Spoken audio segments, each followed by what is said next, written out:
အားလုံးပဲမင်္ဂလာပါဒီနေ့မှလည်းခေါင်းစဉ်အသစ်လေးတစ်ခုကိုလေ့လာပြီးတော့အဲ့ဒီခေါင်းစဉ်နဲ့ဆိုင်တဲ့သူရဲ့သဘောတရားလေးနဲ့ပုံစံလေးတွေကိုတွက်မှာပဲဖြစ်ပါတယ်ဒီနေ့အတွက်လေ့လာရမယ်ခေါင်းစဉ်အသစ်လေးကတော့ 5.6 quadratic formula of ax squared plus bx plus c equal to 0အရှိသင်ခန်းစာတွေမှာ y equal to ax squared plus bx plus c လို့ရေးခဲ့တယ်အဲ့လိုမျိုးရေးခဲ့တဲ့ပုံစံလေးကကြတော့ quadratic functionအခုဒီမှာညီမချင်းရဲ့တစ်ဖက်မှာ0လို့ရေးထားတယ်ညီမချင်းရဲ့တစ်ဖက်မှာဒီလိုမျိုးကဏ္ဍတစ်ခုခုတန်ဖိုးရှိတယ်ဆိုရင်အဲ့ဒီဟာဒီ equation quadratic equation လေးဘာလို့ quadratic လဲဆိုရင်တော့မသိကိန်းလေးရဲ့ထက်ညွန်သည်နှစ်ထပ်ရှိနေတာမို့လို့ဟုတ်ပြီနော် ax squared plus bx plus c equal to 0လေးကို quadratic equation လို့ခေါ်တယ်အဲ့ဒီ quadratic equation လေးကို formula ရှာမယ် quadratic formula အဲ့တော့ formula လေးဘယ်လိုရှာလဲဆိုတာကိုကြည့်ရအောင် formula ရှာတဲ့တဝက်လောက်ထိကအရှိမသိခဲ့ပြီးသား Vertex form ပြောင်းတာလေးနဲ့အတူတူပဲ Vertex form ပြောင်းတာလေးထိကိုတစ်ခေါက်ပြန်ပြီးတော့ကြည့်ရအောင် ax squared plus bx plus c equal to 0ဆိုတဲ့ quadratic equation လေးကိုပထမဆုံးအနေနဲ့ Vertex form ပြောင်းချင်တယ်ဆိုတော့ဒီ x square ရဲ့ရှေ့မှာရှိနေတဲ့ a လေးကိုမလုပ်မလဲဆိုရင်ပုံထုတ်မယ်ဒီမှာပုံထုတ်တာကအရှိကိန်းနှလုံးပါပဲပုံထုတ်တယ်အဲ့တော့ a ကိုပုံထုတ်လိုက်တဲ့ x squared plus b by ax plus c နောက်တစ်ဆင့်ဒီ x ရဲ့မြောက်ပုံကိန်းကိုနှစ်နဲ့စားမယ်နှစ်ထပ်တင်မယ်ပေါင်းမယ်နှုတ်မယ်အတူတူပဲเนาะအရှိမတွက်ခဲ့တာနဲ့အတူတူပဲနောက်တစ်ဆင့်အနေနဲ့က3ခုကိုမလုပ်မလဲဂွင်းခတ်မယ်ရှေ့ဆုံးမှာရှိနေတဲ့ a ဒီ4ခုမြောက်ကောင်လေးနဲ့လာပြီးတော့ဝင်မြောက်ပေးရမယ်ဒါဆိုရင်ဝင်မြောက်လိုက်ပြီးအရှိ3ခုကိုဂွင်းခတ်လိုက်ပြီးအရှိ3ခုဂွင်းခတ်ပြီးသားကို the whole square ပုံစံလေးပြင်ရေးမယ် x plus b by 2a the whole square a လေးကဝင်မြောက်ထားတယ်အနောက်ကကောင်ကတော့ဒီတိုင်းနဲ့ပြင်ရေးလိုက်ရုံပဲဒါဆိုရင်နောက်တစ်စိတ်အနေနဲ့အနောက်ကခဏန်းလေးကိုရှင်းမယ် b by 2a the whole square ဆိုတော့ b ကိုလည်းနှစ်ထပ်တင်မယ် 2a ကိုလည်းနှစ်ထပ်တင်မယ်ဒါဆိုရင်နှစ်ထပ်က4 a ကနှစ်ထပ်တင်လိုက်တော့ a square ဒါဆိုရင်အနောက်ကိုပဲခဏန်းဆက်ရှင်းမယ် a နဲ့ a နဲ့ကကြည့်လို့ရတယ်ဆိုတော့ a တစ်လုံးနဲ့ e တစ်လုံးနဲ့ကြည့်မယ်ဒါဆိုရင်အောက်မှာပိုင်းခြေကျန်တာဒီ 4a ပြီးရင်တော့သူ့ကိုမလုပ်လဲပိုင်းခြေညှိလိုက်မယ်ပိုင်းခြေညှိတဲ့အခါမှာသူ့ရဲ့အရှိလက္ခဏာလေးကအနှုတ်ဖြစ်တဲ့အတွက်ကြောင့်မို့လို့အပိုင်းကိန်းတစ်ခုလုံးနဲ့ခံရေးလိုက်တဲ့အခါမှာဒီလက္ခဏာလေးဒီအနှုတ်ပြောင်းပေးရမယ်เนาะဒါကအရှိ Vertex form တွေကသိခဲ့တယ်အဲ့တော့တီတီရှာတဲ့ဟာလေးက Vertex form နဲ့ပုံစံအတူတူပဲဒီမှာကကြတော့ equation ဖြစ်သွားတဲ့အတွက်ကြောင့်မို့လို့ညီမချင်းရဲ့တစ်ဖက်မှာ0ဆိုပြီးတော့ကဏ္ဍတန်ဖိုးလေးဖြစ်နေတယ်ဒါဆိုလို့ရှိရင်ဒီ minus b square minus 4ac by 4a ဆိုတာလေးကိုညီမချင်းရဲ့တစ်ဖက်ကိုရွှေ့လိုက်မယ်အခုရှာတာက quadratic formula လို့ပြောတယ် equation တွေရှင်းတဲ့အခါမှာဘာရှာတာလဲဆိုရင်မသိကိန်းရှာတယ်ဒါကြောင့်မို့လို့ဒီဟာကနေပြီးတော့ဒီချက်ကဘာရှာချင်တာလဲဆိုရင် x တန်ဖိုးလေးကိုရှာချင်တာကျန်နေတဲ့ a တွေ b တွေ c တွေကကြတော့တကယ်တမ်းဆိုရင်သူတို့ကကဏ္ဍတန်ဖိုးတစ်ခုခုတွေထွက်လာမှာဟုတ်ပြီနော်ဒါဆိုရင်အခုပြထားတဲ့ဒီ equation လေးမှာဆိုရင်မသိကိန်းဒီ x စလုံးပဲရှိတယ်ဒါကြောင့်မို့လို့ x တန်ဖိုးကိုရှာချင်တယ် b square minus 4ac by 4a လေးကိုတစ်ဖက်ရွှေ့လိုက်ပြီးဒါဆိုရင်သူ့ရဲ့ရှေ့မှာမြောက်ထားတဲ့ a လေးကိုလည်းဟိုဘက်ကိုရွှေ့မယ် a လေးကနေရှေ့မှာမြောက်ထားတဲ့ဒါဆိုရင်ဟိုဘက်ရောက်တော့စားမယ်ဆိုတော့သူဒီ 4a square ဖြစ်သွားပြီနှစ်ထပ်ကြီးရှိနေတယ်ဒီနှစ်ထပ်ကြီးကိုဖြောက်ချင်တယ်တစ်ဖက်ကိုရွှေ့လိုက်ရင်သူဒီ square လို့ယူလိုက်တာနဲ့အတူတူပဲအဲ့တော့နှစ်ထပ်ကိုဖြောက်လိုက်တယ်ဆိုရင်လက္ခဏာဒီ plus or minus တက်ပေးရမယ် plus or minus square root of b square minus 4ac by 4a square ဒါဆိုရင်ဒီ square root လေးကိုရှင်းချင်တယ်အောက်ကပိုင်းစီက 4a square တဲ့4ကို square root ထုတ်လိုက်ရင်ဘယ်လောက်ရလဲ2ဖြစ်သွားမယ် a ကကြတော့နှစ်ထပ်ရှိတယ်ဆိုရင် square root ထုတ်လိုက်ရင်သူဒီ a ဖြစ်သွားမယ်ဒါကြောင့်မို့လို့ပိုင်းစီလေးကိုရှင်းလိုက်ရင် 4a square ကို square root ထုတ်ပြီးတော့ရေးလိုက်တယ် 2a ပဲရှိတော့တယ် square root ဒီအပေါ်ကကဏ္ဍတန်ဖိုးကြီး b square minus 4ac နဲ့ပဲဆိုင်တော့တယ်ဟုတ်ပြီနော်ဒါဆိုရင် x လေးကိုရှာမယ်ဖြစ်တဲ့အတွက်ကြောင့် b by 2a လေးကိုလည်းရွှေ့မယ်သူဒီပေါင်းထားတယ်ဒါဆိုရင်တစ်ဖက်ကိုရောက်တဲ့အခါမှာနှုတ်မယ် x equal to ရွှေ့လိုက်တော့ minus b by 2a plus or minus square root of b square minus 4ac by 2a ဆိုပြီးရလာတယ်ပိုင်းခြေကိုကြည့်လိုက်တော့ 2a အတူတူပဲဒါဆိုရင်သူတို့တွေကိုပိုင်းခြေတစ်ခါတည်းညှိပြီးတော့ရေးလို့ရတယ် x equal to ပိုင်းခြေကအတူတူပဲဆိုတော့တစ်ခါတည်းပေါင်းရေးလိုက်ပြီး 2a minus b plus or minus square root of b square minus 4ac by 2a ဒီနောက်ဆုံးထွက်လာတဲ့ပုံစံလေးဒီအခုဒီနေ့အတွက်ရှာနေတဲ့ quadratic formula လေးပဲဖြစ်တယ်ဒီ quadratic formula လေးက အဓိကတော့ဘယ်ချိန်မှာသုံးမလဲဆိုရင်ဒီကျတို့ equation တွေရှင်းတဲ့အခါမှာပုံမှန်တိုင်းရိုးရိုးကြက်ကြက်ခွဲလို့မရတဲ့အခါမှာဒီ quadratic formula လေးကိုသုံးတယ်အဲ့လိုသုံးလိုက်တဲ့အခါမှာသူဘာသာသက်ဆိုင်ရာကဏ္ဍတန်ဖိုးအဖြေတန်ဖိုးလေးတွေထွက်သွားလိမ့်မယ်ဟုတ်ပြီနော်အဲ့တော့ quadratic formula ကြီးဒီ x equal to minus b plus or minus square root of b square minus 4ac by 2a သူရဲ့ formula ကတော့နည်းနည်းလေးတော့ရှိတယ်ဒါပေမဲ့ဒီ formula လေးကိုရအောင်မှတ်ပေးပါဒီ formula လေးကဒီနှစ်ဒီအတန်းအတွက်ဒါမဟုတ်ဘဲနဲ့နောက်နှစ်အတန်းနေနောက်ထပ်တခြားအခန်းတွေမှာကိုလိုတဲ့အခါမှာနောက်ပိုင်းကျရင်ယူသုံးလို့ရပါတယ်ဒါကြောင့်မို့လို့ဒီ formula ဒီမဖြစ်မနေ quadratic formula တစ်ခုအနေနဲ့သူ့ကိုရအောင်မှတ်ပေးရမယ် is equal to minus b plus or minus square root of b square minus 4ac by 2a အဲ့တော့ဒီနေ့သင်ခန်းစာမှာကျတော့ဒီကျတို့က equation တွေကိုရှင်းမယ် equation တွေရှင်းတဲ့အခါမှာအရှိ graph ဆွဲခဲ့တဲ့လိုမျိုး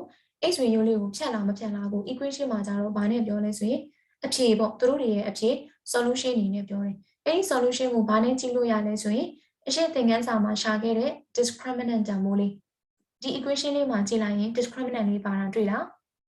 square root ထဲမှာရှိနေတဲ့ b square minus 4ac b square minus 4ac ဒီ discriminant တန်ဖိုးသူ့ကိုကြည့်လိုက်တာနဲ့ x ဝင်ရိုးကိုဖြတ်လာမဖြတ်လာဆိုတာကိုသိရတယ်ဟုတ်ပြီနော်အဲ့တော့ဒီ equation မှာလည်းအဲ့ဒီလိုမျိုးပဲ discriminant တန်ဖိုးလေး b square minus 4ac လေးကိုကြည့်ပြီးတော့ကိုရှင်းမဲ့ equation မှာအဖြေထွက်မှာလားမထွက်ဘူးလားအဖြေဘယ်နှခုထွက်မှာလဲဆိုတာကိုကြည့်လို့ရတယ်သူဒီအရှိရလိုမျိုးပဲ b square minus 4ac တန်ဖိုးလေးဒီ greater than 0ဖြစ်ခဲ့တဲ့ချိန်မှာပုံနဲ့တော့က x ဝင်ရိုးမှာ2မှတ်ဖြတ်တယ်ဒါဆိုရင်သူ့ရဲ့အဖြေဒီ2မှတ်ထွက်လာမယ်2 real solution အဖြေ2ခုထွက်လာမယ်ဘာကြောင့်ဒီမှာဒီခြေတို့က real လို့ထည့်ထားတာလဲဆိုရင်ခုနပုံသင်နည်းကြီးမှာ b square minus 4ac လေးဒီဘယ်ထဲမှာရှိနေလဲဆိုရင် square root ထဲမှာရှိနေတယ် square root ထဲမှာလက္ခဏာလေးဒီအမြဲတမ်းအပေါင်းဖြစ်ကြမယ်တကယ်လို့မြန် square root ထဲကလက္ခဏာလေးကအနှုတ်ဖြစ်ခဲ့တယ်ဆိုရင်သူဒီ real number ထဲမှာမပါတော့ဘူးဒီအတန်းမှာစဉ်းစားတာဒီအကုန်လုံးတွက်တဲ့ပုံစံတွေဒီကိန်းစစ် real number ပုံပဲ real number ပုံမှာပဲစဉ်းစားထားတယ်ဒါကြောင့်မို့လို့ square root ထဲမှာရှိနေတဲ့ b square minus 4ac လေးကိုစဉ်းစားတဲ့အတွက်ကြောင့်မို့လို့ greater than 0ဖြစ်တယ်ဆိုရင်တော့သူဒီအပေါင်းတန်မို့ဒါကြောင့်မို့လို့အပေါင်းတန်မို့ဆိုရင် real number ဟုတ်သေးတယ်ဒါကြောင့်သူ့ရဲ့အဖြေဒီ2 real solution ထွက်မယ် b square minus 4ac လေးက equal to 0ဆိုရင်အရှိတုန်းကလိုမျိုးပဲသူဒီ x ဝင်ရိုးမှာတစ်မှတ်ဖြတ်မယ်ဒါကြောင့်မို့လို့သူ့ရဲ့အဖြေဒီတစ်မှတ်ထွက်လာမယ်1 real solution သူတဲ့အဲ့လိုမျိုးပဲ real number ကိန်းစစ်အဖြေထွက်လာမှာမို့လို့1 real solution b square minus 4ac လေးက less than 0ဖြစ်ခဲ့တယ်ဆိုရင်တော့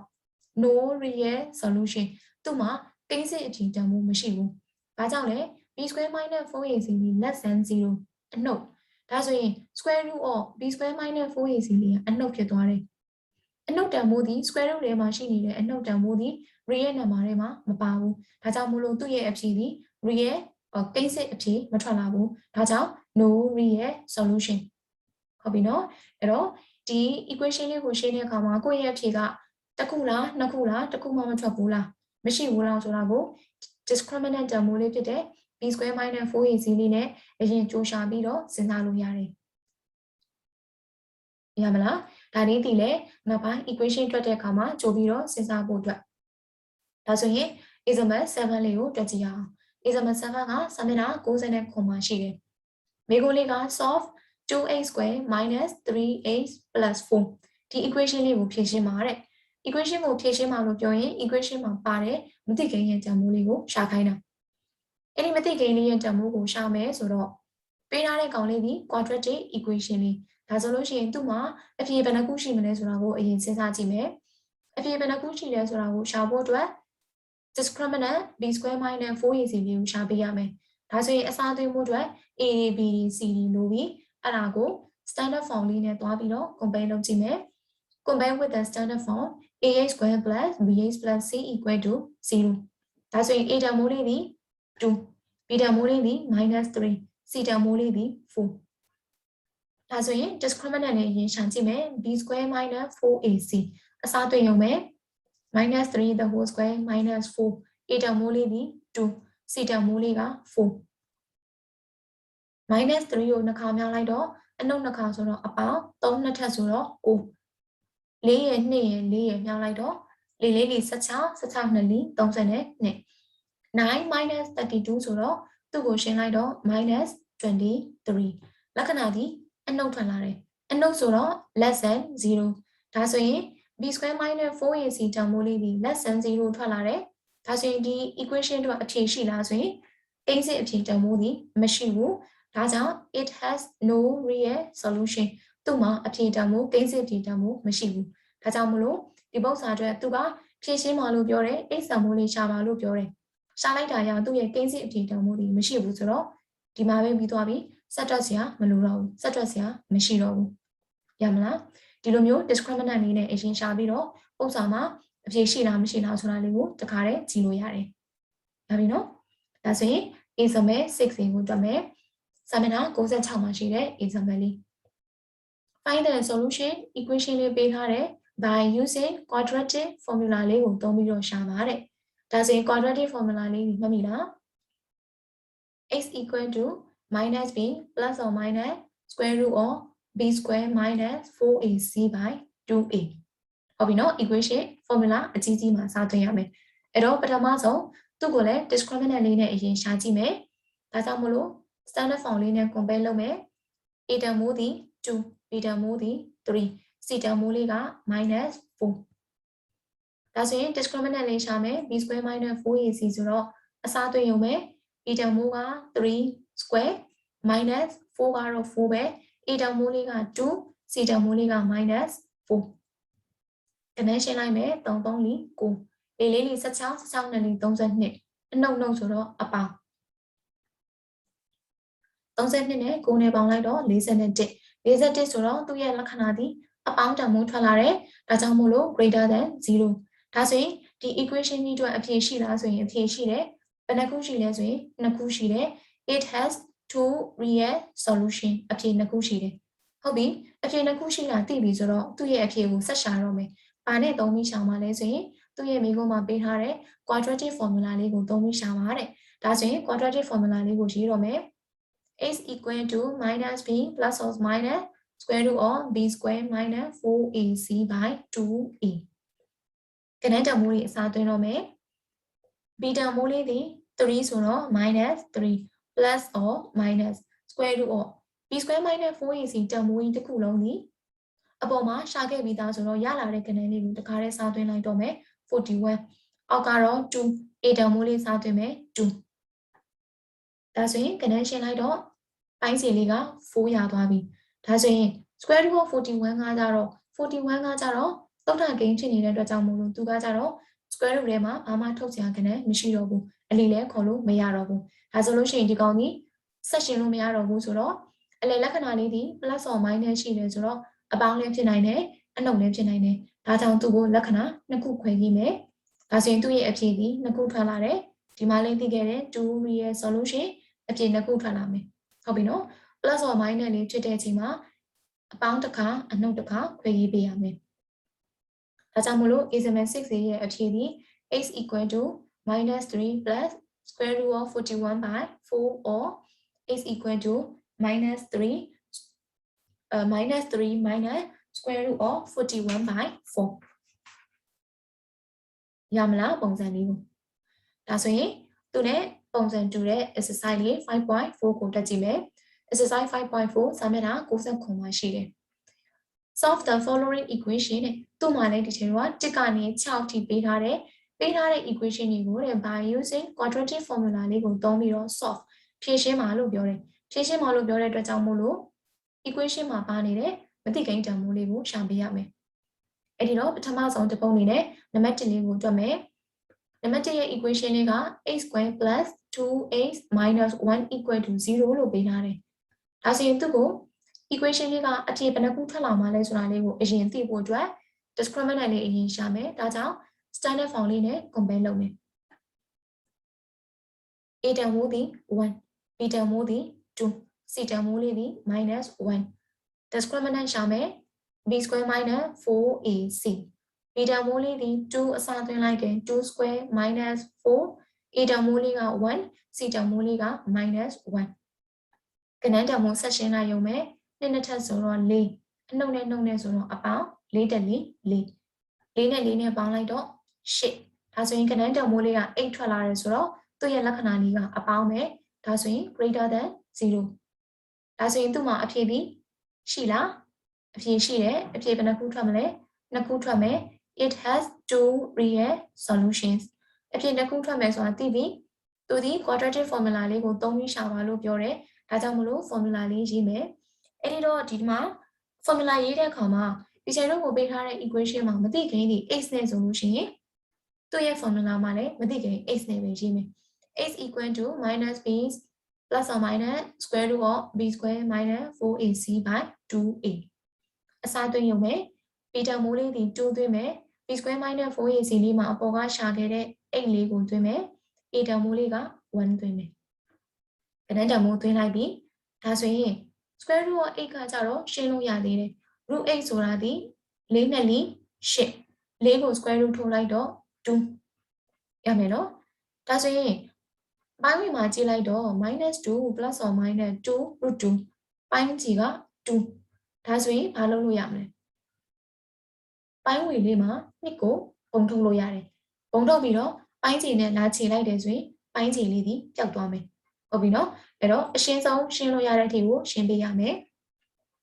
ဒါကြောင့်မို့လို့ပိုင်းဝင်မှာဒီချက်က2လေးကိုပုံထုတ်လိုက်မယ်ဒါဆိုရင် -2 တွေက2ကိုထုတ်လိုက်တော့ -1 ကျန်မယ် plus or minus 2 root 2တွေက2ကိုထုတ်တယ် root 2ကျန်မယ်ပိုင်းကြီးကတော့2လေးပဲဒါဆိုရင်တို့မှာပိုင်းဝင်က2လေးနဲ့ပိုင်းကြီးက2လေးနဲ့ကိုခြေလို့ရတယ်ဒါဆိုရင်အဖြေဒီ -1 plus or minus square root of 2အလယ်လက္ခဏာဒီ plus or minus ဖြစ်တဲ့အတွက်ကြောင့်မလို့တစ်ခုချင်းခွဲရေးလို့ရတယ် x equal to -1 plus or minus root 2 or x equal to -1 minus root 2ဒါဆိုရင်သူ့ရဲ့အဖြေလေးဒီနှစ်ခုထွက်လာတယ်တော့ဒီမှာတော့ဒီချိန်တို့က root 2တွေဒီတိုင်းပဲထားလိုက်တော့မယ်တို့ကိုတသမနဲ့ထပ်ပြီးတော့မကြည့်တော့ဘူးဟုတ်ပြီနော်သက်ဆောင်ထဲမှာလည်းသူက square root တွေပဲထားပေးတယ်ဆိုတော့ဒီချက်အဖြေကိုဒီမှာပဲရက်ထားလိုက်မယ်ဒါဆိုလို့ရှိရင်နံပါတ်1ရဲ့အဖြေကြီးပြီးသွားပြီဒါဆိုရင်နောက်ထပ်ထပ်ပြီးတော့သိသွားအောင်နောက်တစ်ပုဒ်ဆက်ပြီးတော့တွက်မယ်အဲ့တော့နောက်တစ်ပုဒ်မှာဒီချိန်ဒီမှာတစ်ခါတည်းလေးကြိုပြီးတော့ရေးတဲ့ဟာလေးဖြစ်သွားပြီပေါ့နော်အဲ့တော့တစ်ချက်ချင်းစီပြန်ပြီးတော့ကြည့်ရအောင်နံပါတ်2လေးကx square plus 4x plus 4 equal to 0ဒီကောင်လေးကိုလည်းအဲ့လိုပဲပထမဆုံး standard form လေးနဲ့ compare လုပ်လိုက်မယ် a တန်မိုးလေးက1 b တန်မိုးလေးက4 c တန်မိုးလေးက4 b square minus 4ac discriminant လေးရှာမယ်ကဏ္ဍတန်မိုးလေးတွေအစားသွင်းမယ်ရှာလိုက်တဲ့အခါမှာသူ့ရဲ့တန်မိုးလေးဘယ်လောက်ထွက်လာလဲဆိုရင်သူ့ရဲ့တန်မိုးလေး0ထွက်လာတယ်ဒါကြောင့်မို့လို့0ထွက်လာတယ်ဆိုရင်သူ့ရဲ့အဖြေဒီတစ်ခုရှိမယ် it has one real solution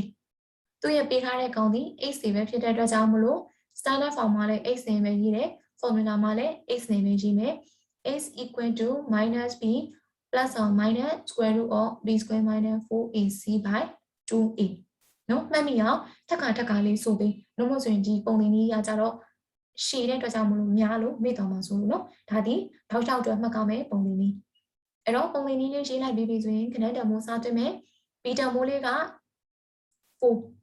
b square minus 4ac လေးဒီရှာလိုက်တာဒီ0ဒါကြောင့်မို့လို့ square root of 0 2 a တန်မိုးလေးကကြတော့1ပဲဒါဆိုလို့ရှိရင်ကဏ္ဍတန်မိုးဆက်ရှင်းမယ် square root of 0ဆိုတော့မရှိတော့ဘူးပေါ့အဲ့တော့သူ့ကိုဖယ်လိုက်တယ်ဆိုရင် -4 by 2ပဲကျန်မယ်ဒါဆိုရင်ကဏ္ဍတန်မိုးလေးရှင်းလိုက်တော့ x equal to ဒီ -2 ဒီလိုလေးထွက်လာတယ်ရမလားဒီမှာလည်းအစောကလေးကသိခဲ့တယ်သူ့ရဲ့ဖြေဒီတစ်ခုပဲထွက်မယ်ဒါဆိုရင်ဒီမှာလည်းရှာလိုက်တယ်သူ့ရဲ့ဖြေလေးဒီတစ်ခုပဲထွက်လာတယ်ရမယ်နော်ဒါလေးကပုံသင်နည်းလေးသိတယ်ဆိုလို့ရှိရင်တန်မိုးလေးအစားသွင်းသွားရုံပဲပထမဆုံးအနေနဲ့အဖြေဘယ်နှခုထွက်မလဲဆိုတာသိဖို့အတွက် discriminant လေးကိုအရင်ရှာလိုက်မယ်ပြီးတော့ quadratic formula လေးကိုရေးပြီးတော့ကဏ္ဍတန်မိုးလေးတွေအစားသွင်းပြီးတော့တွက်သွားရုံပဲရမလားဒါဆိုရင်နောက်ဆုံးတစ်ပုဒ်ကိုထပ်ပြီးတော့တွက်ပြမယ်နောက်ဆုံးတစ်ပုဒ်အနေနဲ့ number 5လေးကိုတွက်မယ် number 5မှာကျတော့ပေးထားတဲ့ equation လေးက 3q square minus 12q plus 11 equal to 0တဲ့ပေးထားတဲ့မသိကိန်းလေးဒီ q ဆိုတဲ့မသိကိန်းလေးဖြစ်သွားတယ်ဒါကြောင့်မို့လို့ compare လုပ်ရမယ့် standard form လေးကိုလည်းဒီချိန်တို့က q လို့ပေးထားတာမို့လို့သူ့ကို q နဲ့ပြောင်းရေးမယ် ax square plus bx plus c မှာမသိကိန်းလေးဒီ q ပြောင်းသွားတယ်ဒါကြောင့်မို့လို့ a2 square plus b2 plus c ဆိုပြီးတော့ရေးမယ်ဟုတ်ပြီနော်ဒါလေးကိုသတိထားပေးရမယ်အဲ့တော့အစားပေါင်းစာတွေမှာ z နဲ့လာခဲ့ရင် az square plus bz plus c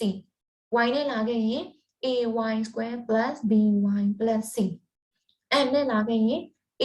am square plus bm plus c ရမယ်နော်သူရဲ့ပေးထားတဲ့ equation လေးရဲ့မသိကိန်းလေးတိုင်း standard form လေးကိုလည်းအဲ့လိုမျိုးလေးပြောင်းပြီးတော့ရေးမယ်ဒါဆိုရင် standard form လေးနဲ့ compare လုပ်လိုက်တဲ့အခါမှာ a တန်မိုးလေးက3 b တန်မိုးလေးက -12 c တန်မိုးလေးကကြတော့11ဒါဆိုရင်သူ့ကိုလည်း discriminant လေးအရင်ကြိုရှာကြည့်မယ် b square minus 4ac ကဏ္ဍတန်မိုးလေးအစားသွင်းလိုက်ရုံပဲ b နေရာမှာ -12 the whole square minus 4ကတော့4ပဲ a တန်မိုးလေးဒီ3 c တန်မိုးလေးဒီ11ကဏ္ဍရှင်းလိုက်မယ်အနောက်နှစ်ထပ်ကအပါစနစ်နှစ်ထပ်ကစနစ်12လေး144နောက်ကတော့ကဏ္ဍရှင်းလိုက်တဲ့132နှုတ်လိုက်တော့12ကဏ္ဍတန်မိုးဒီအပေါင်းတန်မိုးဆိုတော့ greater than 0ဒါဆိုရင်သိစားတဲ့သူဒီအဖြေနှစ်ခုရှိမယ် it has two real solution အဖြေနှစ်ခုထွက်လာလိမ့်မယ်ဒါဆိုရင် quadratic formula လေးရေးတော့မယ်အဲ့ဒီတော့ formula ရေးတဲ့အခါမှာလည်းမသိကိန်းကြီးပေးထားချက်မှာကျူဖြစ်တဲ့အတွက်ကြောင့်မို့လို့ quadratic formula လေးမှာလည်းမသိကိန်းလေးကိုကျူပြောင်းပြီးတော့ရေးပေးရမယ်เนาะဒါလေးကိုသတိထားပေးရမယ်ဒါဆိုရင်ပုံသင်လေးလေးရေးပေးပြီဆိုတော့ကဏ္ဍတန်မိုးလေးရေစောင်းသွင်းလိုက်ရုံပဲဘီတာမိုးလေးက -12ဒါကြောင့်မို့လို့ပုံသင်นี้မှာရှိတာက minus ပဲဘီတာမိုးလေးဒီ -12 plus or minus square root of b square minus 4 is တန်မိုးလေးကကြတော့12 by 2 a တန်မိုးလေးကကြတော့3အစားသွင်းလိုက်ပြီဒါဆိုရင်သူ့ကိုကဏ္ဍဆက်ရှင်းမယ်အနှုတ်နှုတ်ဆိုတော့အပေါင်းဖြစ်သွားတယ် plus or minus 12တဲ့12ဆိုတော့သူ့ကိုအလီခေါ်လို့ရသေးတယ်အလီခေါ်လို့ရတဲ့တဲကမှသူ့ကို square root ထုတ်လို့ရတဲ့ဟာနဲ့ခေါ်လိုက်ရင်12ဆိုတာဒီ4 3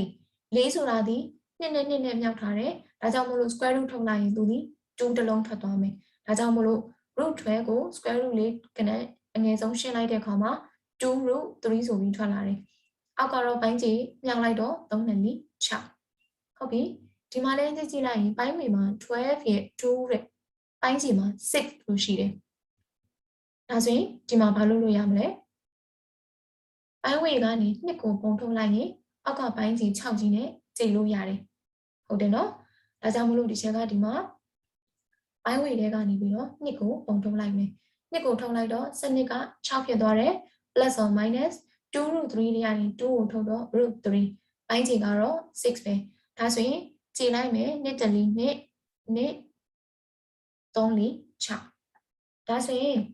6 plus or minus root 3 by 3ဆိုပြီးထွက်လာတယ်အဲ့တော့ဒီမှာလည်းထပ်ပြီးတော့ကြည့်မယ်ကဏ္ဍကိုအရှင်းဆုံးထိရသလောက်ကိုရှင်းပေးမယ်ဒီမှာကြည့်လိုက်တော့တကယ်လို့များပိုင်းချီကိုပေါင်းရေးထားတာမဟုတ်ဘဲနဲ့ပိုင်းချီခွဲရေးလိုက်မယ်ဆိုရင်6နဲ့3နဲ့ဒီလည်းဘာလုပ်လို့ရမလဲချိန်လို့ရတယ်3တလီ3